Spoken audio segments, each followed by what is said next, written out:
আসসালামু আলাইকুম গাইস, কেমন আছেন সবাই? আশা করি ভালো আছেন। আমিও ভালো আছি আল্লাহর রহমতে। তো আজকে আমার মা ভুট্টা দিয়ে পপকর্ন তৈরি করেছে।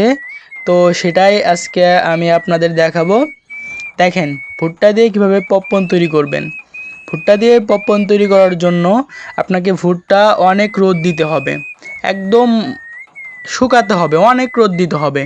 রোদ দেওয়ার পর এভাবে আপনি ভুট্টা দিয়ে পপকর্ন তৈরি করতে পারবেন। শেষে দেখানো হবে কত সুন্দর পপকর্ন হয়। দেখতে থাকেন সবাই, আশা করি ভালো লাগবে। আপনাকে গরম বালি, বালি তো চিনেন সবাই, বালি দিয়ে তার ভিতর ভুট্টা, গরম ভুট্টা দিলে এরপর এভাবে আপনার আগুনে নাড়তে হবে।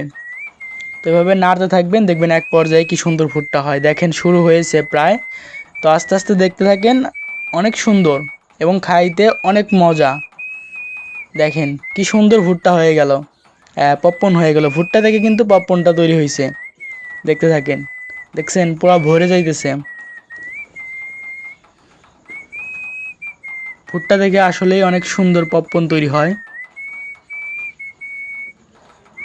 দেখতে পারছেন একদম ভরে গেছে, অনেক সুন্দর কিন্তু পপকর্ন তৈরি হয়ে গেছে। ভিডিওটা আশা করি সবার ভালো লাগবে। দেখেন কি সুন্দর পপকর্ন তৈরি হয়ে গেল, মাশাল্লাহ।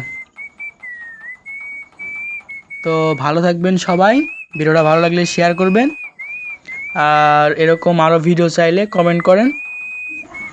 সবাই ভালো থাকবেন, সুস্থ থাকবেন, আমার জন্য দোয়া করবেন। আসসালামু আলাইকুম।